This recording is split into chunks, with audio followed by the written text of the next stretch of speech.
Oke, kita ulangi lagi.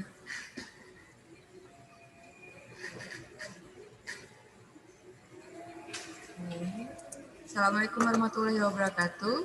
Selamat datang di seri diskusi girang. Seri diskusi girang yang ke-20. Oke, yang diselenggarakan oleh Dinas Perpustakaan dan Kearsipan Daerah Provinsi Banten bekerja sama dengan Laboratorium Banten Girang, Ikatan Pustakawan Indonesia, dan IM.co. Nah, hari ini sudah hadir di antara kita setelah dari tadi ya 40 menit tidak bisa masuk, ada pembicara kita. Beliau adalah dosen di Untirta, dosen di Fakultas Hukum Untirta. Ada Bu Dr. Rena Yulia SHMH. Oke, saya bacakan dulu untuk biodatanya. Ini panjang sekali ya. Saya persingkat saja ya, boleh ya Bu Rena. Nama ya, nggak apa-apa ya. Ini banyak banget, aku jadi jiper tahu Kak. Ya makanya nggak usah dibaca. Nama doang sama alamat. Oke. Pembicara kita yaitu Dr. Rena Yulia SHMH. Beliau bekerja sebagai dosen di Fakultas Hukum Untirta. Beliau juga mengampu mata kuliah viktimologi. Ini teman-teman dari yang mengambil mata kuliah ini sudah hadir juga di sini. Terus juga hukum pidana, kriminologi, dan hukum pidana adat. Ini sangat menarik sekali Ibu cantik ini ya. Nah, untuk hari ini kita akan membahas sekali lagi ya, bagaimana sikap kita terhadap korban. Korban apakah itu? Kepada Ibu Dr. Rena, disilakan. Ya baik, terima kasih Mbak Ute. Saya mau mohon maaf terlebih dahulu nih karena telat masuk, karena ada kesalahan teknis yang ternyata udah dipersiapkan sekian lama juga tetap aja. Kalau udah ngedadak gitu susah gitu ya. Terus sekarang juga bisanya nggak tahu kenapa. Tapi tiba-tiba masuk. Bahkan Perpusdang email ke saya udah 10 kali ngasih tahu passwordnya, tapi tetap aja saya nggak bisa masuk. Oke, mohon maaf ya Kang Didu ya. Ya baik, saya mulai aja. Assalamualaikum warahmatullahi wabarakatuh. Selamat sore semuanya. Senang sekali saya bisa hadir di acara seri diskusi Banten Girang yang ke-20. Sebetulnya pengennya yang ke-19 ya, tapi udah tanggung kali ya, nggak apa-apa ya 20 juga ya. Kan 2020 gitu ya. Diskusi ini sebetulnya berawal dari ketika saya ngobrol dengan Kang Nidu terkait viktimologi yang memang mata kuliah relatif baru, tetapi udah lama gitu. Tapi ya maksudnya relatif baru itu gimana ya? Relatif baru lah, bahkan mungkin ada beberapa perguruan tinggi yang baru mengajarkan MK itu dalam kurikulumnya begitu. Tetapi ini dalam kenyataan sehari-hari, viktimologi itu sebetulnya sangat erat berkaitan dengan kehidupan kita. Nah, saya kasih judul sesuai dengan judul seminarnya, yaitu bagaimana kita bersikap pada korban. Apa kebalik ya? Tapi yang saya ingat adalah ini, bagaimana kita bersikap pada korban. Sebetulnya banyak yang ingin saya sampaikan, tetapi karena ini diskusinya Banten Girang gitu ya, jadi saya hanya ingin menyampaikan sesuatu yang memang mungkin oleh teman-teman perlu untuk diketahui ketika berhadapan dengan korban dalam kenyataan, atau misalnya mengetahui agak jauh sebetulnya yang dimaksud korban di dalam kehidupan itu siapa, dan juga kalau dalam ilmu hukum itu korban itu yang seperti apa. Saya mulai dari slide pertama tentang mengenali korban. Gitu ya. Ini kecil-kecil ya, tentang mengenali korban. Jadi secara umum sebetulnya korban itu ada 3 jenis ya. Ini sebetulnya bisa dilihat dari tiga fase viktimologi ya. Yang pertama adalah korban kejahatan. Nah ini victim of crime ini korban kejahatan yang kalau kita lihat misalnya di sekitar kita ada orang yang dibunuh, ada ibu-ibu yang dicuri dompetnya, kenapa ibu harus ibu-ibu ya? Ada bapak-bapak yang dipukulin gitu ya, atau ada anak-anak yang dan sebagainya. Nah itu korban kejahatan atau korban tindak pidana gitu ya. Nah, kemudian yang kedua adalah korban kecelakaan atau general victimology. Tapi dalam hal ini korban kecelakaan itu misalnya bukan dari ulah manusia ya, misalnya korban bencana alam gitu ya, terus apa longsor, banjir, gempa bumi gitu kan, ya itu kan itu korban juga gitu. Ya, itu masuk ke dalam general victimology. Kemudian yang ketiga korban penyalahgunaan kekuasaan. Nah ini yang masuk ke dalam new victimology. Dulu ini masih new victimology gitu ya. Tapi kemudian di akhir-akhir dekade ini muncul juga green victimology atau lingkungan itu bisa dianggap sebagai korban juga gitu ketika lingkungan itu rusak, lingkungan itu tercemar dan lain sebagainya. Nah, kemudian slide selanjutnya sebetulnya victimology itu apa sih gitu. Makanya saya bikin slide yang selanjutnya itu menyelami victimology gitu ya. Setelah mengenali korban yang tadi ada korban kejahatan, ada korban bencana alam, ya korban kecelakaan dan lain-lain, ada korban penyalahgunaan lingkungan, ada juga lingkungan sebagai korban. Nah, kita sebetulnya victimology ini apa? Nah, kita mulai dari menyelami victimology. Slide selanjutnya. Victimology itu adalah ilmu tentang korban. Victim itu korban, logi itu logos ilmu. Jadi ilmu tentang korban. Nah, di dalam ilmu hukum hari ini dibatasi sebetulnya victimology itu untuk mempelajari hakikat siapa itu korban dan yang menimbulkan korban itu siapa, apa arti viktimisasi dan proses viktimisasi.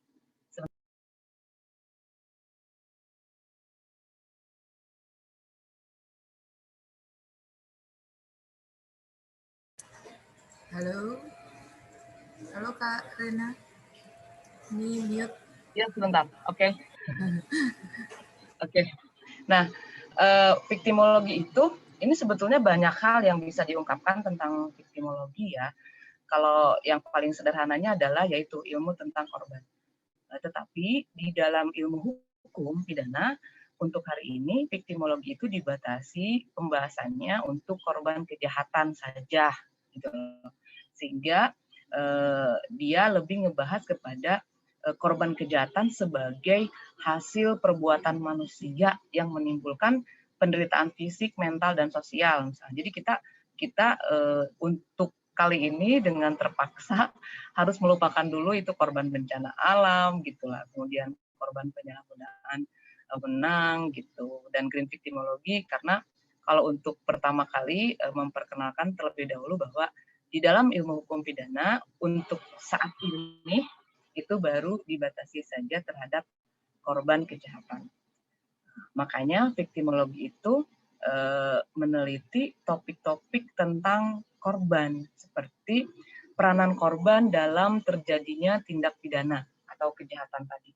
Karena dalam victimology korban juga berperan gitu untuk terjadinya tindak pidana, untuk terjadinya kejahatan. Jadi ada kejahatan yang memang bukan menuntut sih, ada peran korban di situ sehingga timbulnya kejahatan. Kemudian hubungan antara pelaku dengan korban. Nah, biasanya ketika ada korban kejahatan, maka yang pertama kali dicari adalah siapa orang terdekat, siapa yang terakhir kali bersama dengan korban. Nah, itu karena memang victimologi salah satunya mengkaji itu, hubungan antara pelaku dengan korban. Kemudian rentannya posisi korban. Ini ada suara yang ngaji, mengganggu nggak?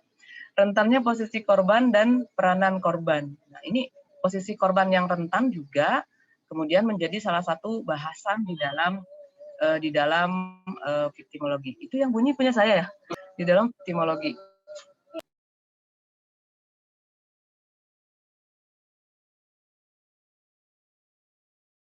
Oke. Nah, oke.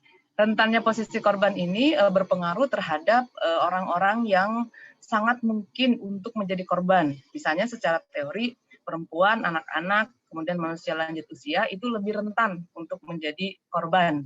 Begitu.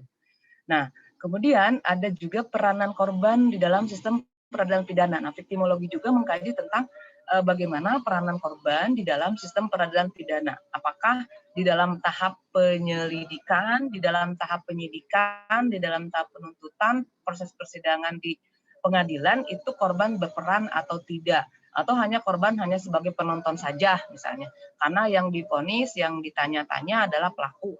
Nah, itu juga menjadi bagian dari ilmu viktimologi, bagian dari viktimologi, karena viktimologi adalah ilmu tentang korban. Baik, selanjutnya, next, memedulikan korban, ini sengaja saya kasih judul supaya kita tahu dulu sebetulnya korban itu siapa kalau menurut ilmu hukum pidana. Nah, itu bisa dilihat di dalam Undang-Undang Nomor 31 Tahun 2014 tentang perubahan atas Undang-Undang Nomor 13 Tahun 2006 tentang perlindungan saksi dan korban. Jadi, kita sudah memiliki Undang-Undang Perlindungan Saksi dan Korban sejak tahun 2006. Tetapi kemudian tahun 2014 ada perubahan terhadap undang-undang tersebut. Pengertian korbannya masih sama, adalah seseorang yang mengalami penderitaan fisik, dipukul, dicubit, di apalagi ya, di bedog ya kalau kata orang sekarang, di bedog ya enggak ya, dicacah. Nah, itu fisik, itu korban. Mental, secara psikis berarti dibentak, kemudian dia trauma, kemudian padahal secara fisik dia tidak luka, dia tidak menderita, tetapi secara psikis dia menderita. Atau kerugian ekonomi, secara ekonomi ada yang loss, ada yang hilang, misalnya motornya hilang, HP-nya hilang, dan sebagainya, yang diakibatkan oleh suatu tindak pidana. Nah, pengalaman tadi, penderitaan tadi, baik fisik, mental, ataupun kerugian ekonomi, itu karena diakibatkan oleh suatu tindak pidana. Jadi kalau kayak bencana alam, ya itu berarti tidak termasuk korban di dalam pengertian undang-undang ini. Begitu. Nah, next selanjutnya, apa aja sih hak-hak dari korban itu? Kita harus pindai dulu nih hak-haknya, harus dicari dulu, harus diketahui dulu hak-hak korban itu apa. Nah, secara di dalam Undang-Undang Perlindungan Saksi dan Korban tersebut disampaikan bahwa hak-hak korban itu ada beberapa. Walaupun di situ memang hak saksi dan korban gitu. Sehingga kalau saya sendiri sebetulnya kurang sepakat dengan penyebutan hak-hak saksi dan korban, karena saksi dan korban itu merupakan pihak yang berbeda gitu ya. Jadi yang pertama adalah hak korban itu memperoleh perlindungan atas keamanan pribadi, keluarga, dan harta bendanya. Sebentar, ini berisik nggak yang suara yang di belakang saya? Nggak, bisa dilanjut. Tidak, Bu, tidak. Enggak, ya udah. Takut soalnya di sini berisik banget. Oke, yang pertama adalah memperoleh perlindungan atas keamanan pribadi, keluarga, dan harta benda, serta bebas dari ancaman yang berkenaan dengan kesaksian yang akan sampai. Jadi begini, si korban ketika dia sudah menjadi korban dalam tindak pidana, kemudian dia mau memperoleh perlindungan dan dia lapor ke kantor polisi dan seterusnya, maka dia berhak untuk memperoleh perlindungan atas keamanan pribadi dia, keluarganya, dan harta bendanya. Jadi jangan sampai dia secara pribadi karena lapor ke kantor polisi bahwa dia itu sudah menjadi korban, maka dia pulangnya dicegat gitu oleh siapalah gitu. Nah, ini nggak boleh. Jadi dia harus memiliki hak untuk keamanan pribadi. Keluarganya pun sama, harus memiliki hak untuk bisa dilindungi. Nah, harta bendanya juga sama, jangan sampai rumahnya dibakar gitu. Dia lapor polisi, pulang-pulang rumahnya udah nggak ada. Gitu. Nah, itu nggak boleh seperti itu. Kemudian bebas dari ancaman yang berkenaan dengan kesaksian yang akan sedang atau telah diberikan. Ini lebih kepada si saksi kalau dia mau memberikan kesaksian di persidangan ataupun di BAP di kantor polisi, maka dia harus bebas dari ancaman itu. Kamu nggak boleh ngomong gini, kamu nggak boleh ngomong itu. Nah, nggak bisa seperti itu. Jadi setiap saksi dan setiap korban memiliki hak untuk memperoleh perlindungan atas keamanan pribadi, keluarganya, harta bendanya.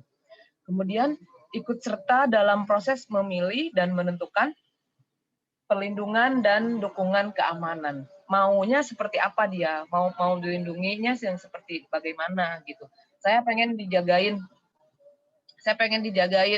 di depan rumah oleh patwal, jangan patwal ya, oleh brimob, oleh gegana misalnya seperti itu. Nah, itu bisa memilih seperti ini, tetapi sepertinya di dalam kenyataannya ini belum terjadi. Kemudian memberikan keterangan tanpa tekanan. Nah, jangan sampai korban memberikan keterangannya itu mendapat tekanan dan seolah-olah dia harus mengaku bahwa dia adalah pelaku atau dia adalah berbohong. Jangan sampai seperti itu. Nah, mendapat penerjemah. Nah, ini karena bisa saja si korban itu misalnya tidak bisa berbahasa Indonesia gitu ya. Dia bisanya berbahasa Sunda misalnya kayak saya sehingga tidak nyambung komunikasinya gitu dengan si petugas. Nah, ini harus dapat penerjemah. Bebas dari pertanyaan menjerat. Nah, pertanyaan menjerat ini yang kemungkinan padahal dia lapor dia adalah korban, tapi kemudian dia dianggap berbohong gitu. Walaupun ada beberapa kasus yang ketika si polisi melakukan pertanyaan menjerat itu memang maksudnya untuk mengetahui kebenaran dari apa yang dia laporkan oleh si korban. Itu sebetulnya. Ya, tetapi pertanyaan menjerat di sini memang jangan sampai si korban dia itu udah jadi korban, kemudian dia merasa menjadi korban kembali ketika masuk dalam sistem peradilan pidana atau dia menjadi korban dari viktimisasi sekunder. Nah, hak selanjutnya adalah mendapatkan informasi mengenai perkembangan kasus. Nah, biasanya si korban ini ingin tahu kan, misalnya dia udah lapor motor saya hilang. Udah seminggu tuh nggak ada kabar. Ini motor saya ketemu apa enggak nih gitu. Ini gimana nih? Apa udah lapor aja? Nah itu informasi perkembangan kasus ini sangat diperlukan gitu oleh si korban. Atau apakah si pelaku udah ketemu gitu, udah ditangkap apa belum, udah masuk tahanan atau belum dan sebagainya. Kemudian mendapatkan informasi mengenai putusan pengadilan. Nah, ini putusan pengadilannya seperti apa nih terhadap yang membunuh saya gitu, terhadap yang memperkosa saya, terhadap yang membunuh anak saya, nah gitu-gitu. Jadi putusan pengadilan yang seperti apa tuh harusnya korban mendapatkan informasi. Jadi tidak perlu misalnya korban ke pengadilan sendiri cari-cari putusannya, tidak perlu gitu. Harusnya dia mendapatkan dengan sendirinya. Kemudian mengetahui dalam hal terpidana dibebaskan. Nah, ketika mau bebas itu dia tahu, oh yang dulu berhubungan urusan hukum dengan saya sekarang mau bebas. Nah, di sini di Indonesia itu belum pernah terjadi. Ketika saya wawancara beberapa petugas lapas, itu tidak ada misalnya ketika mau bebas itu dikasih tahu, diinformasikan ke si korban bahwa ini mau bebas. Kalau di kita tidak ada. Karena lapas itu sama sekali tidak berurusan dengan korban kalau di sini. Kemudian dirahasiakan identitasnya. Nah, ini masalah selanjutnya. Ketika dirahasiakan identitasnya, ini ada azan mengganggu nggak? Apa saya udahan dulu? Di off dulu, Kak. Rehat dulu nggak apa-apa. Di off dulu ya? Oke.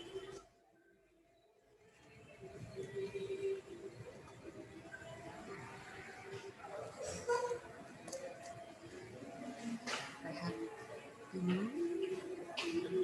Azan Asyar.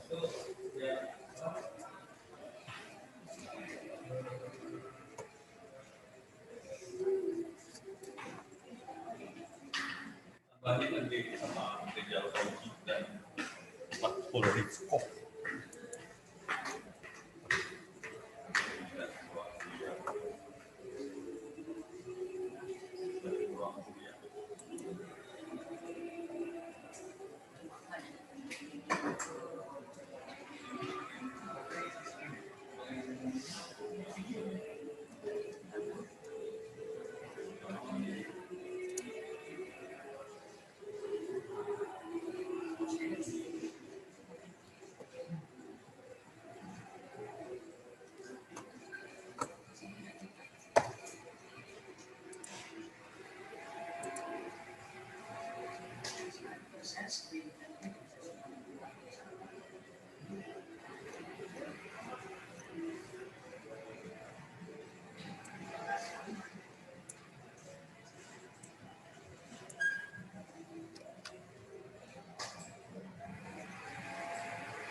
Oke, kita lanjutkan lagi.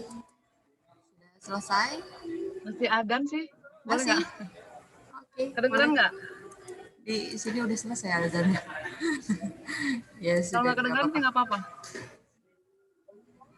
Nah, bentar lagi ya. Oke, nggak apa-apa.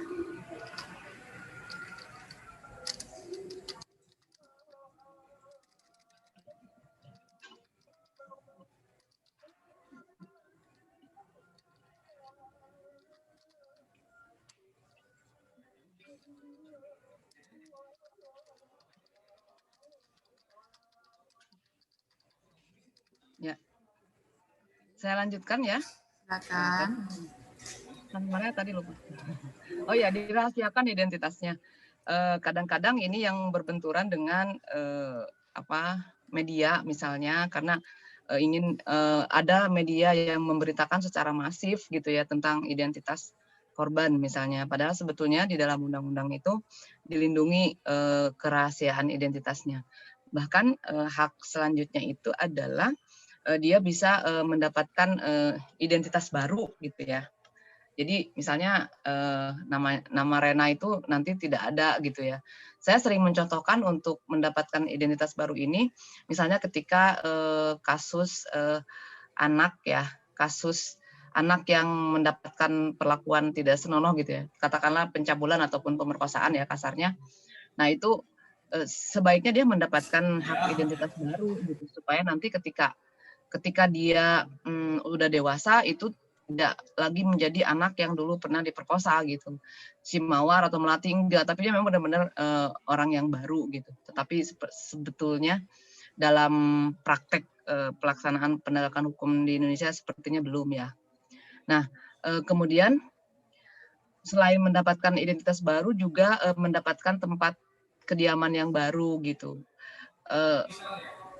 Kadang kan ada korban yang kemudian tinggal di situ lagi, kemudian merasa tidak aman dan sebagainya, maka dia pindah. Nah, ini masalahnya siapa yang harus menyediakan semua biaya ini? Nah, itu juga kan menjadi persoalan gitu.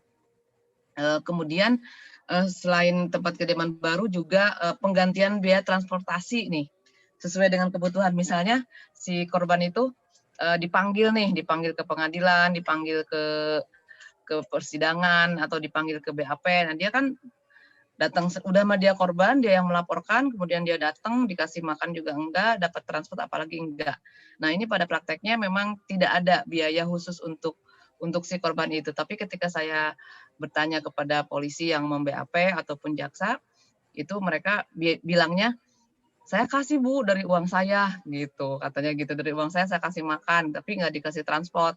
Nah ini kan perlu dipikirkan nih, karena kan si korban itu yang memiliki kepentingan, dia yang hak-haknya terlanggar, tapi kemudian ketika mengikuti sebuah proses, dia harus mengeluarkan biaya lagi. Gitu.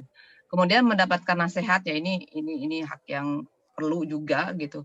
Kemudian mendapatkan bantuan biaya hidup begitu ya. Sementara sampai batas waktu perlindungan berakhir. Nah, karena perlindungan ini memang ada batas waktunya. Biasanya ketika seorang korban mengajukan perlindungan itu harus diajukan ke LPSK. Jadi kita itu Indonesia punya lembaga perlindungan saksi dan korban namanya. Dia berdiri sejak Agustus 2008. Lembaga perlindungan saksi dan korban ini cuma ada satu, adanya di Jakarta. Jadi kalau korban yang ada di pelosok di mana gitu, dia harus pergi ke Jakarta untuk mengajukan perlindungan. Ketika sudah mengajukan perlindungan, belum tentu perlindungannya didapatkan karena itu kan harus dilihat dulu apakah memang dia berhak untuk memperoleh perlindungan atau tidak. Itu akan dilihat dari syarat-syaratnya, ada syarat-syaratnya juga gitu. Jadi tidak semua yang mengajukan perlindungan juga dilindungi oleh LPSK. Apalagi LPSK-nya cuma ada satu. Kemudian mendapatkan pendampingan. Nah, ini mendapatkan pendampingan ini merupakan satu dari beberapa hak yang baru yang tidak ada di dalam Undang-Undang Nomor 13 Tahun 2006. Kalau selama ini kan yang mendapatkan pendampingan hanya pelaku ya. Pendampingan itu pendampingan hukum ya, pengacara dan sebagainya. Selama ini kalau korban dia nggak dapet sih gitu. Dia datang aja sendiri, paling diantar Pak RT gitu ya. Nah, ini harusnya dia dapat juga gitu. Nah, itu tadi hak-hak korban yang ada di dalam Undang-Undang Perlindungan Saksi dan Korban, Undang-Undang Nomor 31 Tahun 2014. Kemudian slide selanjutnya terkait dengan memberi perhatian pada korban. Sebetulnya perhatian yang bisa diberikan kepada korban itu apa aja sih secara hukum ya? Walaupun judulnya sikap kita gitu, tapi sikap kita di sini kita artikan secara hukum gitu, secara hukum terlebih dahulu gitu ya. Walaupun nanti kalau berkembang ya nggak masalah. Yang pertama itu adalah ganti rugi gitu, karena tadi korban itu kan dia seseorang yang menderita secara fisik, mental ataupun ekonomi gitu. Itu baru korban, tapi dari suatu tindak pidana. Nah, sehingga kalau ada kerugiannya, maka harus diganti tuh kerugiannya gitu. Apa tuh bentuknya? Bisa berbentuk restitusi ataupun kompensasi gitu. Nah, kalau restitusi, si kerugian itu diganti oleh si pelaku, diberikan si pelaku kepada si korban sebagai bentuk tanggung jawab karena si pelaku sudah melakukan perbuatan gitu ya. Nah, kalau kompensasi itu diberikannya oleh negara pada saat ketika si pelaku tidak mampu gitu, ataupun misalnya memang kerugiannya memang yang diderita itu memang harus diberikan oleh negara, karena negara juga kan harus bertanggung jawab terhadap warganya yang menjadi korban. Sebetulnya negara sudah memberikan pencegahan gitu, perlindungan berupa pencegahan supaya tidak terjadi korban. Kalau sudah terjadi korban, makanya ada LPSK itu salah satunya adalah dia juga bisa memberikan kompensasi gitu kepada korban-korban tindak pidana yang terjadi di Indonesia. Salah satu jenis korban yang diberikan kompensasi oleh LPSK itu misalnya korban pelanggaran HAM. Nah, itu pun kalau misalnya dibandingkan dengan penderitaannya memang tidak seberapa, tapi ini hanya bentuk perhatian saja kepada korban. Misalnya waktu pelanggaran HAM yang di Tanjung Priok itu sudah diberikan pengobatan gratis. Nah, itu kan bukan ganti rugi misalnya. Oh, itu masa cuman pengobatan gratis mah nggak usah jadi negara atau jadi bidan desa aja bisa misalnya gitu. Nah, tapi ini salah satu bentuk perhatian lah gitu dari negara kepada korbannya, yaitu dengan adanya kompensasi. Nah, restitusi sulit sih untuk dilaksanakan di kita ya, karena banyak pelaku yang tidak mau membayar restitusi. Mereka mendingan saya di penjara aja gitu. Misalnya penjaranya 1 tahun, ya udah nambahlah 2 bulan gitu daripada bayar ganti rugi dari bayar. Nah, ini menjadi problem juga gitu. Akhirnya si korban nggak dapat apa-apa gitu, tetap aja dia rugi. Karena viktimologi yang sekarang itu pemerhati korban beranggapan bahwa ketika seseorang menjadi korban, dihukumnya si pelaku itu tidak cukup untuk memberi keadilan bagi korban gitu. Karena si korban itu tidak hanya harus mendapatkan, oh iya si pelaku udah dihukum ya udah puas gue, enggak, tapi dia harus dipulihkan kondisinya, harus dipulihkan ke keadaan semula seperti sebelum terjadinya tindak pidana. Nah, ini masalahnya. Kalau korban perkosaan dibikin perawan lagi gimana tuh Mbak Ute? Kan agak susah juga gitu ya. Nah, kalau korban pencurian dibalikin lagi motornya, diganti rugi sejumlah motor misalnya. Nah, itu kan bisa pulih tuh, tapi tetap di penjara gitu. Makanya yang sekarang lagi ramai itu kan muncul restoratif justice apa segala macam, tapi sepertinya tidak perlu membicarakan itu gitu. Nah, itu intinya beberapa pemberi perhatian kita kepada korban itu salah satunya dengan ganti rugi, itu bisa restitusi, bisa kompensasi. Nah, ini ada dari Che Guevara, jika Anda bergetar dengan geram pada setiap melihat ketidakadilan, maka Anda adalah kawan saya. Nah, itu terakhir dari saya ya, jadi saya victim. Nah, barangkali teman-teman ada yang mau menyapa saya, boleh di IG saya, Rena Yulia, semuanya Rena Yulia, Facebooknya Rena Yulia, YouTube-nya di subrek ya, Rena Yulia.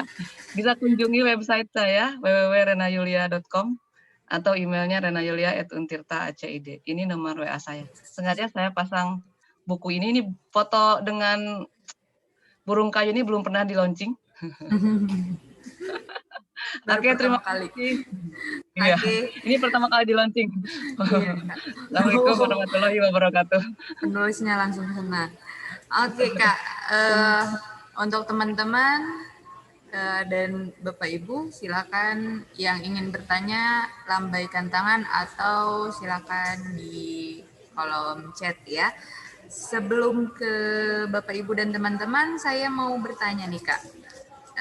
Oke. Tadi persoalan memberi perhatian pada korban ya.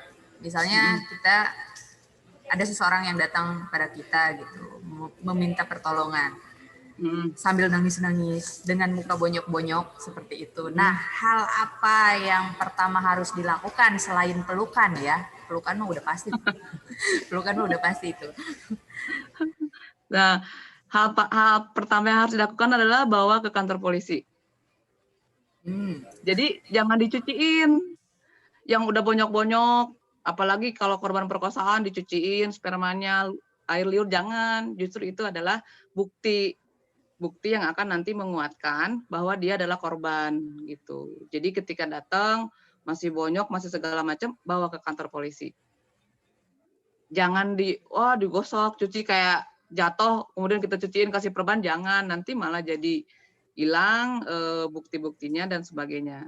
Harus bawa ke kantor polisi, nanti minta untuk divisum, nanti divisum dulu. Karena kalau luka-luka seperti itu biasanya kan sebentar ya. Nanti kalau udah diobatin dulu, udah diapain dulu, dikasih es batu gitu ya, nanti malah hilang, memarnya hilang, apanya hilang gitu. Nah itu malah melemahkan bukti gitu sebetulnya. Karena kan kalau hukum itu kan bukti sih ya, bukan janji ya. Bukti. Kalau janji mah Nidu ya sama janji nasi kebuli ya itu mana tuh. Oke, kenal lagi nih Du. 1-0, 2-0. 2-0. Oke, tadi harus langsung dibawa ke kantor polisi. Bagaimana bila dia ketakutan dan lain-lain seperti itu? Nah, itu masalahnya ya. Silakan Mas Heru. Ya. Oh, dijawab dulu apa Mas Heru dulu? Enggak apa-apa, dijawab dulu. Oh ya. Ya itu masalahnya. Sebetulnya kenapa saya gambarnya, walaupun sebetulnya hasil nyari aja sih sebetulnya, gambarnya kenapa ada mulut perempuan dibekap gitu ya. Nah inilah sebetulnya karena kebanyakan korban itu nggak mau speak up gitu, dia nggak mau ngomong, nggak mau bicara, nggak mau menyampaikan apa penderitaannya, pasti dipendem sama sendiri aja gitu. Nah kita sebagai orang yang ingin memberi perhatian kepada korban, ingin peduli terhadap korban, maka kita harus tetap memberikan perhatiannya dan meyakinkan dia bahwa kita harus ke orang yang berwenang, kita harus ke orang yang mempunyai kewenangan, mempunyai kekuasaan. Kalau di sini aja nanti barang buktinya menjadi hilang gitu ya, karena kalau luka itu bisa hilang kecuali luka dalam hati gitu ya. Terus kemudian memar-memar bisa. Iya kan masalahnya itu. Nah itu harus diyakinkan bahwa si korban itu bahwa kita harus berani untuk meminta perlindungan kepada siapa ya, kepada negara. Melalui siapa? Melalui alat penegak hukum gitu. Oke. Untuk Mas Heru silakan. Nidu dulu. Oke, Nidu silakan. Waduh. Ya, terima kasih Ute, Bu Rena. Saya lebih pada mau mempertanyakan beberapa hal kasus di Serang atau di Banten yang belakangan ini juga sebetulnya cukup mengkhawatirkan. Tapi mungkin bukan belakangan ini saja, sudah terjadi beberapa waktu lalu gitu, hanya saja mencuatnya belakangan. Kalau kita lihat bahkan beberapa pelaku kejahatan itu adalah orang-orang dekat si korban itu sendiri, Bu. Kemarin kasus yang ramai misalnya di Padarincang itu kan santri katanya sama pelaku kejahatannya kiainya. Nah, tapi kan kadang kita itu keluarga korban itu kan sulit untuk mengungkap kejahatan seksual katakanlah semacam itu. Ketika anggapan masyarakat sekitar terhadap korban kekerasan seksual misalnya itu nanti yang disalahkan perempuan lagi. Mungkin perempuannya menggoda kah atau apakah segala macam, terlebih misalnya si pelakunya punya status sosial cukup tinggi di masyarakat itu. Nah, apa yang sebetulnya bisa kita lakukan katakanlah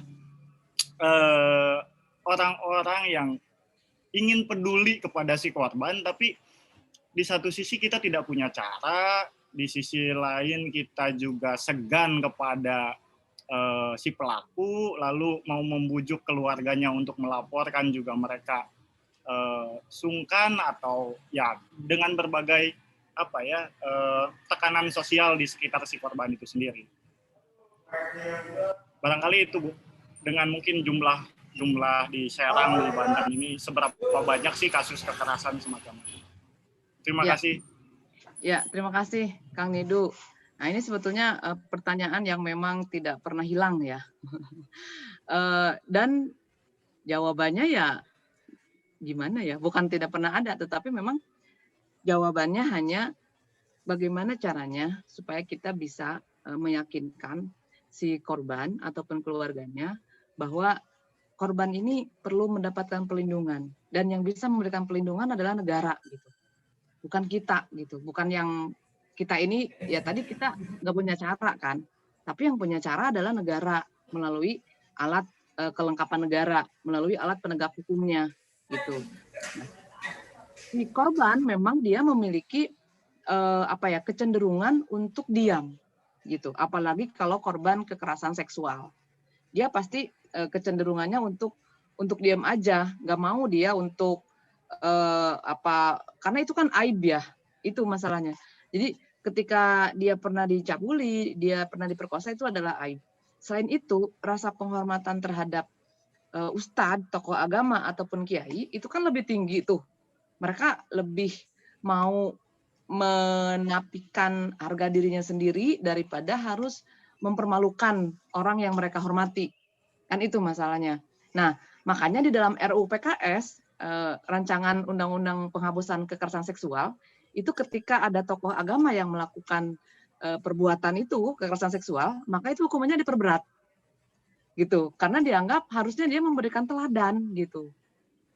Harusnya memberikan teladan, tetapi ini kok malah melakukan perbuatan yang memang dilarang. Nah, itu.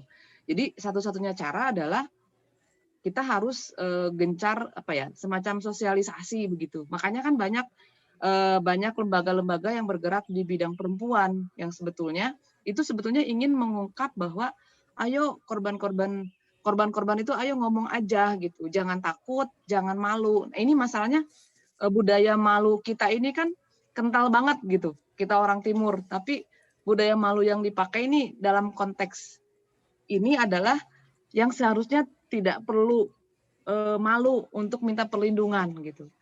Jadi mereka tuh merasa dilema. Sisi lain butuh perlindungan, tapi sisi lain kalau kita ngomong bahwa saya sudah dicabuli, itu merupakan aib gitu. Itu merupakan malu dan itu harus ditutup-tutupin. Nah, itu masalahnya. Yang pada akhirnya ini ya fenomenanya akhirnya ya gunung es, membeku aja gitu.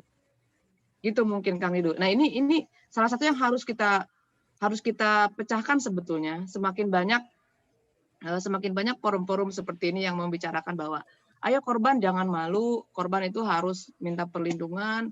Kita sebagai orang dekat dengan korban itu juga harus bertanggung jawab misalnya untuk memberikan pemahaman kepada korban sehingga mereka juga mau untuk melaporkan. Memang secara tipologi ketika kekerasan seksual itu terjadi itu biasanya dengan orang dekat. Jadi pelaku dan korban itu memiliki hubungan yang dekat. Gitu. Hubungan yang dekat ini bisa orang tua dengan anak, bisa tetangga gitu ya. Yang pasti dia relate. Kalau kata anak sekarang relate. Jadi dia memiliki ada hubungan antara pelaku dengan korban. Karena di dalam teori viktimologi ada yang disebut dengan unrelated victim. Jadi korban itu nggak ada hubungan dengan pelaku. Misalnya nggak kenal, bukan siapa-siapa gitu. Tiba-tiba dirampok. Nah, itu kan unrelated victim. Tapi kalau misalnya anak itu diculik karena bapaknya itu nyalon pilkada dan bla bla bla bla. Nah, itu relate gitu. Nah, gitu. Gitu ya, Kang Nidu. Oke, Kak. Jadi ingat beberapa kasus yang pernah saya temukan di area kosan saya dulu, Kak. Saya sengaja di mana kosnya nih, Mbak Ute? Saya sengaja kos di tempat yang ya menurut sebagian orang buruk seperti itu, lingkungannya buruk. Saya kos di area Pandean dulu, dan tiap malam juga sih. Tapi memang benar untuk kejahatan itu, kejahatan yang termasuk pemukulan dan lain sebagainya itu pasti dilakukan oleh orang-orang terdekatnya, entah itu pacarnya atau siapanya gitu. Ada beberapa teman perempuan, salah satu teman perempuan yang satu-satunya teman perempuan saya di situ, dia sepertinya atensi terhadap dirinya itu sudah hilang sepertinya, Kak, karena sudah lebih dari 5 tahun dia diperlakukan yang abusif seperti itu. Jadi ya butuh banyak konseling juga sepertinya untuk para korban itu gitu. Ada beberapa opsi yang saya berikan juga, tapi tidak pernah digubrisnya karena ya itu tadi, ketakutan, terus juga hilangnya atensi diri pada dirinya sendiri gitu. Kalau misalnya gue ngelaporin dia, terus ntar gue nikahnya sama siapa dong gitu. Itu yang jadi persoalan biasanya dalam kekerasan di dalam berpacaran. Selain di PHP-in itu teh. Duh. Oke. PHP ada kekerasan juga ya dalam pacarannya? Ya ada, Kak. Oke, tadi Bang Heru mau bertanya? Oke, silakan. Halo, selamat sore Ibu Rena Yulia. Selamat sore Kang Heru. Ya, saya ingin bertanya, mungkin wilayahnya apakah ini wilayah, tapi lebih ke wilayah psikologis sih sebenarnya, soal playing victim. Kalau dalam deskripsi umumnya kan playing victim digunakan secara terbalik oleh pelaku untuk memposisikan dirinya sebagai korban justru. Atau di dalam contoh kasus lain, label playing victim itu digunakan pelaku untuk menyerang korbannya. Nah, jadi ada banyak cara, bentuk-bentuk playing victim ini. Atau secara dalam kasus tertentu dia sebenarnya tidak sebagai korban, katakanlah begitu, tapi dia memposisikan dirinya semacam apa ya? Ini secara umum yang sering saya baca apa yang dimaksud sebagai playing victim itu. Di kasus tertentu ya korban misalnya, katakanlah korban negara atau korban apa gitu misalnya. Tapi dia menggunakan status sebagai korban itu untuk di sisi lain. Nah, jadi bagaimana pandangan Ibu Rena soal playing victim ini? Walaupun ranahnya lebih sering disebut sebagai ranah, ada yang kadang membacanya secara psikologis, secara apakah ini masuk delik juga gitu? Atau gimana menurut Ibu Rena? Makasih banyak, Bu. Ya, terima kasih Kang Heru. Ini mungkin sebetulnya ketika kita melihat playing victim itu tadi memang itu bukan istilah di dalam ilmu hukum gitu ya. Tapi saya tadi menangkap misalnya ada orang yang menganggap dirinya sebagai korban, itu kan intinya. Saya ini korban gitu. Nah, itu biasanya terjadi pada kasus, sebagai contoh nih yang dekat banget itu, misalnya contoh kasusnya prostitusi. Nah, itu kan prostitusi itu ada beberapa pihak kan di situ. Ada PSK-nya, pekerja seks komersialnya, ada penggunanya, kemudian ada mucikarinya, gitu kan. Ada 3 pihak di situ. Tapi kemudian ketika ditangkap maka si PSK-nya ini menganggap menganggap dirinya sebagai saya ini korban, bukan pelaku kan gitu kan. Padahal itu rangkaiannya sebuah perbuatan gitu. Nah, ketika dilepaskan pun kan si aparat bilangnya si A ini adalah korban, dia itu bukan pelaku, dia korban, dia kebetulan aja ada di situ gini. Kemudian ditangkaplah si mucikarinya, karena kalau mucikari ada di dalam pasal KUHP-nya begitu ya. Nah, si penggunanya kan nggak ada sama sekali tuh, sehingga dia terbebas atau terlepas. Pengguna ya? Pengguna apa sih istilahnya, Teh? Kok pengguna sih? Nah, Pelanggan. pelanggan. Nah, pelanggan sih. Sebetulnya ketika ada orang yang mengatakan saya adalah korban, kita kembali aja ke Undang-Undang Perlindungan Saksi dan Korban. Pengertian korban itu siapa? Pengertian korban itu adalah orang yang menderita secara fisik. Dia luka-luka nggak? Secara mental, dia trauma atau gimana gitu? Ekonomi, ada kerugian ekonomi nggak yang dia derita? Dari tindak pidana. Kalau tidak terpenuhi syarat itu, ya dia nggak bisa dia bilang dia adalah korban. Gitu. Karena secara hukum yang dilindungi, yang bisa mendapatkan pelindungan, si korban kejahatan, korban yang diatur di dalam Undang-Undang Perlindungan Saksi dan Korban ini. Saya sengaja panjangin, karena kalau disingkat Undang-Undang PSK, UT gimana dong? Namanya jadi Undang-Undang PSK coba. Gitu Kang Heru. Boleh sedikit lagi, Bu? Iya. Silakan. Ya. Soal kekerasan bahasa atau kekerasan simbolik. Itu kan sebenarnya hubungannya dengan Undang-Undang ITE.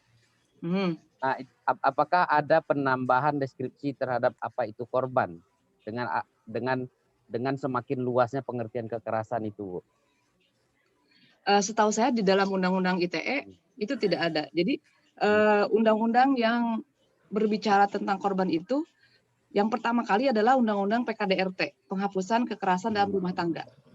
Itu yang pertama kali ngomongin tentang korban. Kemudian ada Undang-Undang ini, Perlindungan Saksi dan Korban. Kemudian RUU PKS itu. Nah, Undang-Undang ITE itu hanya berhubungan dengan transaksi elektronik. Jadi bagaimana si transaksi elektronik ini dilakukan dan kemudian bagaimana si pelaku ini dipidana begitu. Makanya ketika ada kasus prostitusi yang kemarin itu ditangkap, itu dia bukan sebagai dia PSK, tetapi dia telah melakukan dia telah melakukan perbuatan yang melanggar pasal Undang-Undang ITE, dan itu bukan sebagai PSK, melainkan sebagai orang yang menyebarkan ataupun mengunggah gambar-gambar yang berkaitan dengan porno aksi gitu. Jadi sekali tidak ada kaitan dengan si pekerjaan dia sebagai bukan pekerjaan apa ya, perbuatan dia saat itu sebagai PSK gitu. Ya walaupun menjemput rezeki misalnya dia bilang kita nggak bisa anggap itu pekerjaan. Itu nggak ada kaitan sebetulnya. Jadi dia hanya dipidana karena mengunggah. Jadi dia melanggar Undang-Undang ITE gitu. Pada akhirnya. Jadi kan jadi pabelit nih. Sehingga Undang-Undang ITE ini dia bisa menyasar orang yang hoax juga gitu, yang mengunggah. Pokoknya yang dia berhubungan dengan si gambar-gambar yang berkaitan dengan apa sih? Kok aku lupa. Gambar-gambar porno itu, porno ya Allah jadul banget bahasa gue. Nah, itulah yang kemudian akhirnya kena gitu. Walaupun perbuatan awalnya bukan misalnya karena PSK, padahal dia mau mengunggah foto-foto dia untuk ditawarkan misalnya gitu-gitu, tapi dia kenanya menjadi mengunggah itu gitu loh. Oke Bu, terima kasih banyak atas penjelasannya. Sama-sama Kang Heru. Ya, selanjutnya pertanyaan dari siapa tadi yang ingin bertanya? Agus Triyono. Ya Bu, saya Bu. Ya, Assalamualaikum Bu Rena. Waalaikumsalam, Pak Agus. Ya izin Bu. Ini saya menanggapi yang soal yang ini Bu, yang masalah perkosaan. Nah, saya pernah menemukan kasus Bu. Si perempuan ini bukan hanya sebagai korban, tapi menurut saya bisa juga sebagai pelaku. Karena data yang ada di saya ini, ibarat kata dia ini yang selalu memancing-mancing terhadap si pelaku yang sekarang ditahan gitu loh. Nah, apakah itu perempuan si korban ini juga bisa dijadikan pelaku karena di situ ada bukti-bukti yang istilahnya menjurus kepada perbuatan tersebut. Itu pertanyaan saya. Apa tuh buktinya, Pak? Bukti kalau dia itu sebagai pelaku.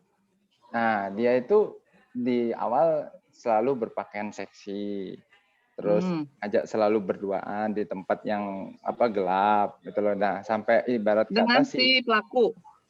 Nah, si pelaku juga menerangkan di situ. Dan saya istilahnya wawancarain juga, ya ibarat kata laki-laki dikasih ikan asin ya masa diam aja, Pak. Nah, gimana Kang Nidu, diam aja nggak? Nah, terus kedua, pertanyaan saya menanggapi pertanyaan yang tadi untuk kasus pelacuran. Di sini saya pernah kejadian kasus, tapi itu lupa saya tuh kapan, mungkin sudah pulang dia orangnya. Dia ini sebagai pelanggan yang tadi yang dimaksud. Nah, tiba-tiba di awal deal, setelah selesai pekerjaan tersebut, pembayarannya kurang. Dan itu ternyata bisa dilaporkan dalam kasus pemerkosaan. Lah, delik semacam itu kan kadang-kadang lucu, Bu. Kan di awal dia yang sudah menawarkan diri, sudah deal, apa itu enggak jatuhnya di undang-undang ini, Bu? Apa ya, istilahnya konsumen antara produsen gitu, Bu. Mungkin gitu loh. Jadi karena dealnya tidak cocok, akhirnya dianggap dia sudah merugikan saya sebagai korban. Tapi korbannya alasannya karena pembayaran yang kurang. Jadi menurut Ibu tanggapannya gimana? Terima kasih, Bu. Ya, terima kasih Pak Agus. Yang pertama adalah terkait dengan kasus perkosaan. Tapi ini mesti clear dulu hubungan antara pelaku dengan korbannya itu seperti apa gitu. Hubungannya pacaran, Bu. Nah, hubungannya pacaran. Kemudian harus clear lagi dia diperkosanya berapa kali? 3. Oh, nah kalau misalnya 3 kali, apakah itu masuk kategori perkosaan atau tidak? Kemudian pakai ancaman kekerasan atau enggak? Tidak. Nah, tidak. Nah, berarti kan unsur-unsurnya sudah tidak terpenuhi itu, Pak. Karena kan harus ada unsur-unsur ancaman atau tidak gitu kan, dan harus ada unsur paksaan juga kan, Pak. Jadi nggak bisa kalau suka sama suka yang nggak masuk kategori perkosaan jadinya. Nah, cuman memang saya juga pernah sih bukan menangani ya. Ada kasus yang memang si perempuannya karena udah tidak suka akhirnya melaporkan. Dan ini lebih dari 3 kali diperkosanya. Begitu, melaporkan. Akhirnya ya mentah di kantor polisi ya nggak bisa naik karena memang tidak nggak bisa dibuktikan kalau itu adalah perkosaan begitu. Unsur-unsurnya tidak terpenuhi, apalagi dia hubungan satu dengan yang lain adalah pacaran dan awalnya dilakukan suka sama suka. Memang di dalam teori viktimologi itu ada yang dimaksud dengan provocative victims. Jadi korbannya itu yang menimbulkan kejahatan atau dia menjadi pemicu gitu loh. Provokatif, memprovokasi orang untuk melakukan kejahatan. Bahaya sih sebetulnya gitu. Kalau misalnya dilihat dari tanggung jawabnya, sebetulnya jadinya menjadi dua-duanya, Pak, tanggung jawabnya. Si pelaku iya, si korban juga iya gitu. Nah, jadi sebetulnya sih tinggal dikelirkan aja dulu hubungan antara pelaku dan korban seperti apa, kemudian unsur-unsur perkosaannya terpenuhi atau tidak gitu. Sepertinya sih akan tidak terpenuhi kalau hubungannya pacaran gitu ya. Apalagi kalau lihat lokasinya di mana, tempatnya di mana, di rumah si perempuan apa di rumah si laki-laki. Nah, itu kan apakah pintunya juga udah terbuka atau dibukain sama perempuannya gitu. Itu kan lebih dalam lagi, apakah juga bajunya dibukain siapa? Itu lebih dalam lagi selain pintu ya kan. Ya kalau bajunya dibuka sendiri gimana coba Mbak Ute? Diperkosa. Gitu loh Pak Agus. Ya, nah, kemudian yang pelanggan ini sebetulnya kasusnya yang mau dibilang unik, mau dibilang lucu, tapi banyak kejadian ya Pak seperti ini. Jadi Bu. Ketika awalnya udah deal, tapi bayarannya kurang itu ngamuk gitu kan. Mending ngamuknya itu bisa lempar botol minuman, bisa apa, akhirnya penganiayaan gitu kan. Akhirnya ada tindak pidana baru gitu. Kadang si laki-lakinya kabur. Iya, kabur, dilempar gitu kan, luka ya. Yang tadinya si perempuan ini korban dari kurang bayar gitu, akhirnya jadi pelaku penganiayaan gitu tuh. Nah, itu kalau menurut saya sih ya nggak bisa perkosaan ya, karena perkosaan itu kan unsurnya pada saat terjadinya persetubuhan, Pak. Jadi Ya.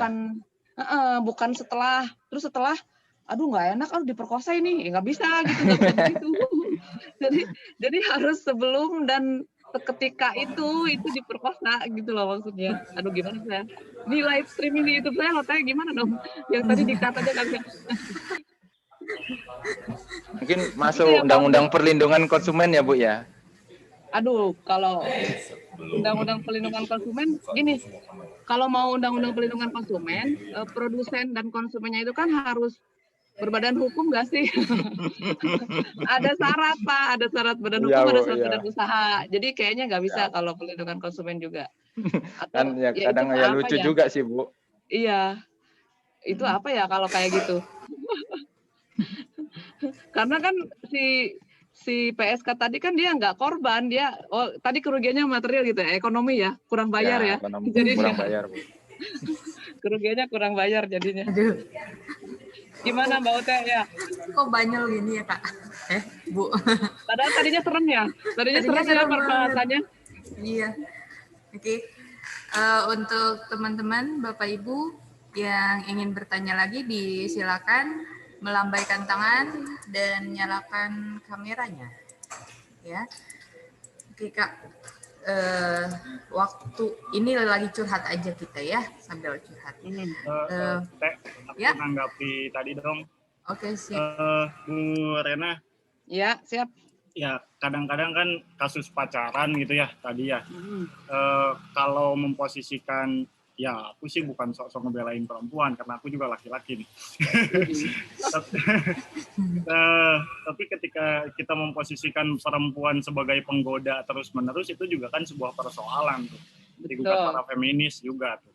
Iya, nanti langsung Ute bergerak. Iya, kayak gitu. Nah, dalam banyak kasus pacaran yang katakanlah semacam itu, kalau memang suka sama suka, oke lah, kita tidak bisa ikut campur, tapi boleh jadi ancaman kekerasannya itu simbolik sekali gitu. Mungkin diancam putus, mungkin dengan hal-hal yang justru tidak berkaitan langsung dengan trauma si korban atau dengan fisik si korban, tapi dengan ancaman-ancaman atau dengan dalam ya simbolik sekali gitu, rayuan lah atau gombalan lah yang dilakukan oleh si pelaku, yang kemudian si perempuannya merasa dirinya menjadi korban justru setelah itu gitu. Mungkin pada saat menjelang melakukan hubungan semacam itu mereka suka-suka saja. Nah, tapi pasca itu setelah kejadian, nah si perempuan loh, gue ngapain gitu. Terlebih misalnya ketika katakanlah perempuan dalam lingkungan kita di Serang misalnya yang menganggap keperawanan itu sangat penting, keluarga juga menuntut hal-hal semacam itu dan sebagainya. Nah, itu bagaimana tuh? Bisa tidak kira-kira untuk hal-hal semacam itu sebetulnya didalami lebih jauh oleh katakanlah polisian, oleh di ranah hukum untuk ya bisa menjerat pelaku. Ya, jadi sebetulnya di dalam viktimologi juga ada yang disebut dengan false victim atau mereka yang menjadi korban karena dirinya sendiri gitu. Jadi dia jadi korban itu ya karena ulahnya dia sendiri gitu. Dia yang berbuat, dia yang nggak move on misalnya, atau dia yang terpuruk dan sebagainya gitu, sehingga dia menjadi korban gitu atas perbuatan orang lain, tapi dia support juga gitu, karena makanya tapi bukan dalam konteks dia diperkosa karena pakai rok mini, bukan, tapi karena tadi itu. Jadi ketika dia berpikir bahwa ini adalah sebuah jalan ninja dia gitu ya untuk jadi korban, maka ya dia akan menjadi korban. Makanya memang salah satu caranya adalah membuka pikiran seluas-luasnya untuk bagi para korban itu untuk open mind, terbuka gitu untuk speak up, karena nggak ada cara lain selain dia punya pemahaman yang utuh, yang luas bahwa dia butuh perlindungan dan dia nggak bisa diperlakukan seperti itu. Nah, sebetulnya ini yang sedang gencar kan dilakukan oleh komunitas-komunitas atau lembaga-lembaga masyarakat itu sebetulnya. Bagaimana caranya supaya membuat si korban ini bersuara, itu aja sebetulnya. Karena tadi sulit ketika dia berpikir, ah udahlah saya mah kayak gini aja, udah bahagia. Nah udah gitu, bahagianya dulu seperti itu ya gimana? Akhirnya susah. Makanya bagi orang-orang yang paham, yang mengerti, kayak apa ya, yang gerakan-gerakan perempuan itu sebetulnya ingin supaya si perempuan ini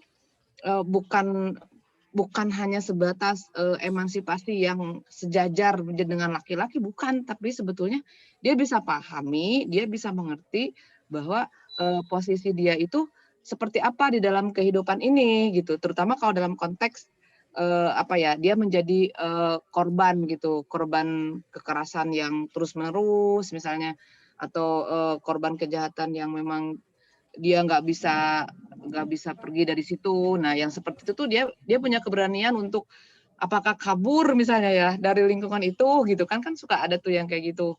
Atau dia ngomong kabur di sini tuh kabur aja, pergi kayak tadi pergi ke rumah UT misalnya, tapi nggak ke kantor polisi, tapi dia kabur dari tempat itu. Nah itu seperti itu. Memang kesulitannya di situ, Kang Nidu. Bagaimana caranya supaya para korban ini paham gitu dan mau untuk melaporkan kejadiannya ke yang berwenang. Nah, ini PR bersama sebetulnya. Karena jarang banget, apalagi yang perempuan korban kekerasan seksual itu susah banget gitu. Data-datanya banyak, dari sekian banyak data itu yang diselesaikan hanya berapa gitu, hanya berapa persen gitu. Dan itu pun terulang lagi gitu kejadiannya. Tahun depannya ya seperti itu lagi dengan korban yang berbeda misalnya gitu. Ya karena tadi ketika ada pun ketika ada pun korban nih yang melapor misalnya, kemudian dianggap proses peradilannya ini tidak memberikan keadilan misalnya kepada si korbannya gitu. Sehingga ngapain lapor juga, malu-maluin diri doang gitu loh. Jadi pikirannya menjadi ke sana. Nah, ini yang seharusnya nggak boleh, dan yang seharusnya diberikan oleh pengadilan itu memang keadilan, karena keadilan itu bukan untuk si pelaku saja, tapi untuk si korban. Kadang orang suka bilang para pencari keadilan gitu. Para pencari keadilan itu diibaratkan si pelaku yang diadili di meja hijau. Padahal bukan. Sebetulnya pencari keadilan itu adalah korban. Karena kan ketika ada kejahatan, dia yang menjadi korban, dia yang menderita kerugian, dia yang lapor ke kantor polisi untuk mencari keadilan. Baru kemudian ketika ada korban melapor, si polisi bergerak dengan kewenangan dia, menangkap pelaku, menahan, kemudian melimpahkan berkas ke kejaksaan, kejaksaan menuntut, kemudian melimpahkan berkas ke pengadilan, pengadilan mengadili, kemudian memvonis, memasukkan ke lapas, ke penjara. Semua proses itu offender oriented hari ini, artinya sistem peradilan pidana yang ada hanya berfokus pada pelaku. Bagaimana pelaku ini ditangkap, ditahan, diadili, dimasukkan ke penjara, selesai. Di penjara dikasih makan, tidur, dan sebagainya. Tapi tidak kepada bagaimana si korban ini mendapatkan pemulihan, bagaimana si korban ini mendapatkan efek dari sistem peradilan yang bekerja. Apakah si korban ngefek nggak sih sistem bekerjanya hukum ini kepada korban ketika si pelaku, katakanlah pelaku pemerkosa udah ada di penjara, gimana korban rasanya? Nggak ada yang pernah nanya itu gitu loh. Nggak ada yang nanya, sekarang kamu udah merasa lega? Nggak ada. Kalaupun iya, hari ini itu dianggap tidak cukup dalam memberikan keadilan bagi korban. Seharusnya si korban itu terpulihkan. Ketika dia memang kerugiannya adalah ekonominya terpulihkan. Ketika kerugiannya fisik, maka setidaknya walaupun luka ada codet, tapi pengobatan luka ini bukan oleh korban gitu, tapi oleh siapa nih yang bertanggung jawab? Apakah si pelaku dengan cara restitusi, atau negara bertanggung jawab ketika ada warganya menjadi korban gitu? Atau misalnya ketika si pelaku udah di penjara, nah si korban ini mendapatkan keadilan apa gitu? Apa yang dia dapatkan? Kalau sekarang kan dengan di penjaranya si pelaku, maka itu dianggap sebuah keadilan bagi korban. Nah itu belum cukup, belum selesai menurut para viktimolog. Nggak bisa, harusnya korban juga mendapatkan sesuatu yang bisa memulihkan penderitaan dia gitu. Maka muncullah yang disebut dengan yang lagi rame ya restoratif justice itu. Tapi itu harus satu pertemuan, dua SKS ya. Gitu. Tapi intinya sistem hukum kita, sistem peradilan pidana kita belum berfokus kepada korban, tapi masih berfokus kepada bagaimana cara pelaku ini ditangkap gitu ya, atau yang disebut dengan retributive justice tadi. Gitu Kang Nidu. Oke. Bagaimana Nidu? Bagaimana? Ya. Terima kasih Bu Rena. Aku tidak mau jadi pelaku, tapi nggak mau jadi korban juga. Nah, jadi sebetulnya belajar viktimologi itu manfaatnya ya salah satunya kita supaya tidak jadi korban tentu saja. Tapi yang kedua ya supaya tidak jadi pelaku juga. Nah, itu Tapi juga kita yang supaya memberi perhatian pada korban. Iya, itu juga yang dulu saya lakukan Bu Rena waktu saya masih tinggal di Pandean itu. Selain ingin melihat jelas dari dekat gitu bagaimana kehidupan mereka dalam menjalani hidupnya gitu kan. Karena selama ini saya hanya mendengar bahwa perempuan Pandean, ya perempuan seperti itu. Coba saya yang di sana, apakah saya juga akan dicap seperti itu atau tidak gitu. Ternyata Coba nyari tadi tuh apa? Nyari masalah sendiri saya nyari sana. Tapi ya yang jelas yang saya temukan itu ya banyaknya kekerasan sih yang terjadi selain dari prostitusi itu ya. Efek samping dari prostitusi itu ya kekerasan di dalam hubungan berpacaran, berumah tangga dan lainnya itu yang saya temukan banyak sekali. Tapi yang pasti para korbannya ini baik itu yang udah banyak banget sampai yang udah berulang kali diancam pembunuhan itu, mereka tidak memilih opsi yang saya tawarkan untuk melaporkan itu ke pihak berwajib seperti itu. Mungkin karena kurang informasi atau kurang sosialisasi dari perlindungannya itu atau bagaimana itu. Waktu itu ada yang bertanya juga Bu Rena mengenai perlindungan untuk korban di Banten. Di manakah itu? Gitu, seperti itu. Jadi gini, sebetulnya perlindungan yang diajukan oleh korban itu secara teori bisa melalui ditempuh dengan dua cara gitu ya. Yang pertama adalah ketika masih dalam proses peradilan gitu, misalnya. Tapi ini lagi-lagi kita harus bicara korban di dalam sistem peradilan pidana gitu. Tidak misalnya korban ketika sudah terjadi ketika dia menjadi korban kejahatan, terus kita harus ngasih pelindungannya kayak gimana. Nah, tadi saya udah jawab. Yang pertama adalah kita harus arahkan dia ke kantor polisi atau ke pihak yang berwenang. Nah, kalau dia nggak mau, berarti harus menggunakan kekeluargaan. Nah, kekeluargaan ini harus tetap ada orang lain, bukan hanya kita. Maksudnya apakah itu ada Pak RT gitu atau ada siapa supaya nanti tetap memberikan marwah gitu ya. Karena kalau hanya kita aja biasanya kan kurang dilihat lah oleh si baik itu yang punya masalah gitu ataupun yang ingin menyelesaikan masalah. Nah, kemudian kalau ingin dilindungi secara hukum gitu ya melalui negara, maka itu harus melalui sistem peradilan pidana. Nah, melalui sistem peradilan pidana ini, pelindungan tersebut bisa diajukan kepada lembaga pelindungan saksi dan korban. Itu nanti si korban ngisi form A. Dia mau, namanya sebutnya form A. Dia mau mengajukan pelindungan nih kepada LPSK. Saya ingin dilindungi karena saya adalah korban gini. Nah, dia harus ngisi form dan sebagainya. Kemudian nanti si LPSK akan melakukan rapat, melakukan dan lain-lain sebagainya itu prosesi untuk menentukan apakah si korban yang mengajukan pelindungan ini bisa dilindungi ataupun tidak. Nah, itu nanti balik lagi ke kebijakan dari si LPSK tadi. Karena LPSK itu kan ada komisionernya tuh. Ada komisioner LPSK yang nanti kemudian akan rapat dan sebagainya. sesuai dengan undang-undang. Termasuk juga saksi juga kan banyak tuh yang minta perlindungan ke LPSK gitu ya. Yang nanti ada istilah lain justice kolaborator misalnya itu. Nah, intinya korban dulu nih, korban bisa minta perlindungan ke LPSK. Nah, perlindungan ini bisa diajukan pada saat sebelum putusan. Jadi sebelum putusan dilakukan itu dia bisa meminta perlindungan juga, sehingga nanti perlindungan apa yang diinginkan itu bisa dimuat di dalam tuntutan jaksa. Jadi perlindungan itu diajukan sebelum jaksa melakukan tuntutan. Sehingga nanti diharapkan si jaksa itu ketika di pengadilan itu tidak saja menuntut pidana penjara 10 tahun misalnya, pidana penjara 12 tahun, tidak hanya menuntut itu, tetapi juga pengembalian kerugian gitu bagi korban, restitusi bagi korban. Jadi dituntut di dalam tuntutan jaksa. Sehingga nanti hakim bisa memutuskan mengabulkan tuntutan jaksa, memidana pelaku diduga melakukan pasal sekian dengan pidana sekian tahun. Kedua, misalnya pelaku harus membayar ganti rugi, restitusi gitu. Nah, sehingga kerugian korban itu bisa termuat di dalam putusan hakim yang nantinya harus dilaksanakan gitu. Nah, cara yang pertama bisa seperti itu.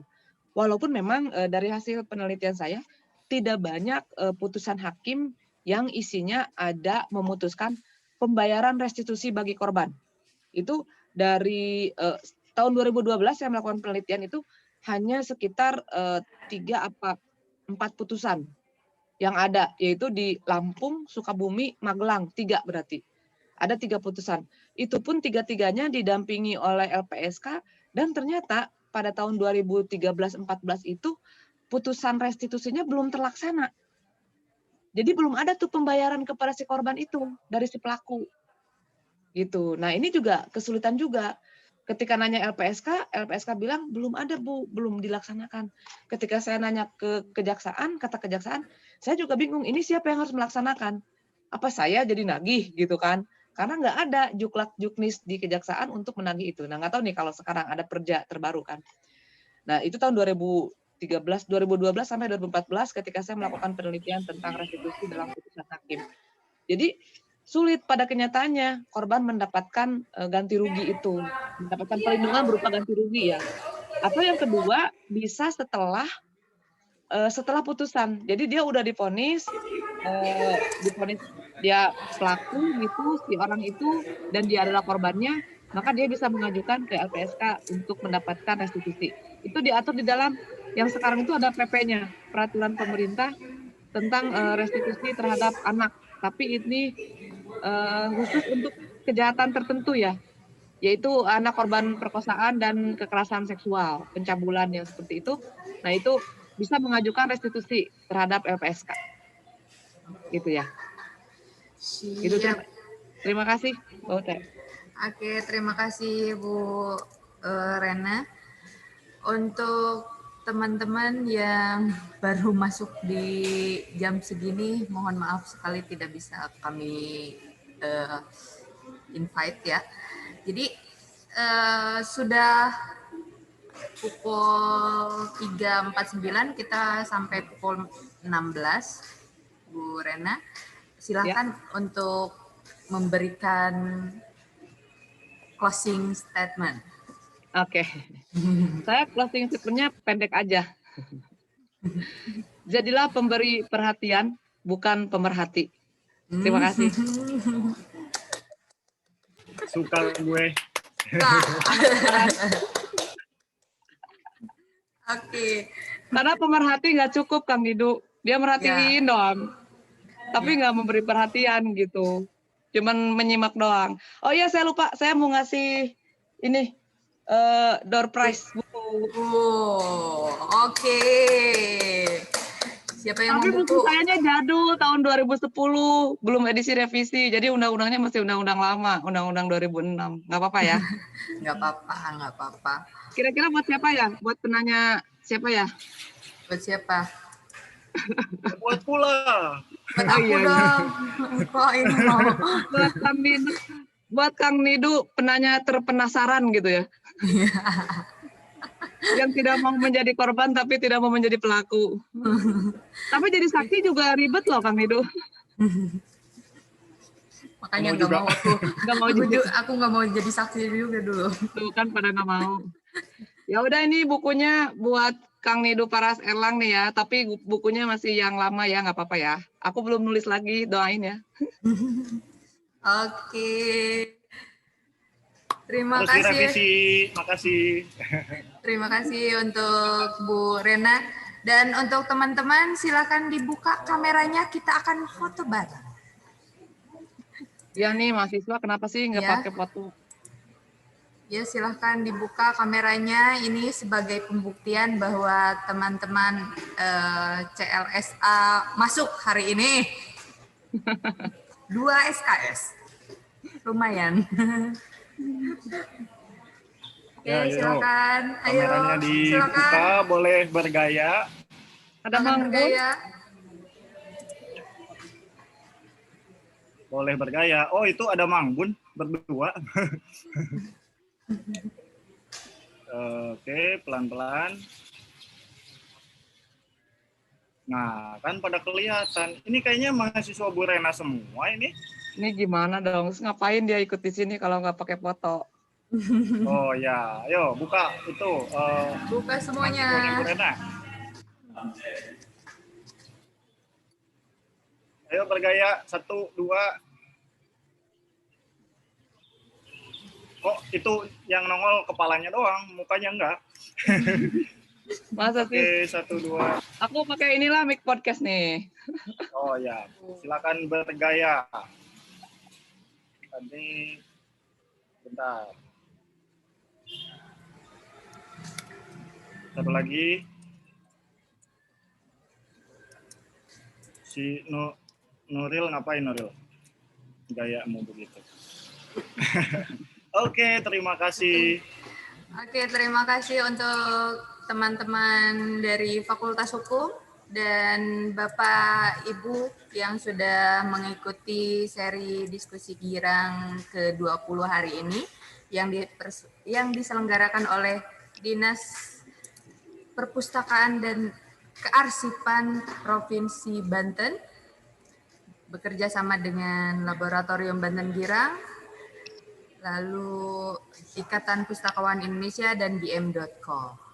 Dan saya sebagai moderator mengucapkan mohon maaf yang sebesar-besarnya atas berbagai kesalahan hari ini.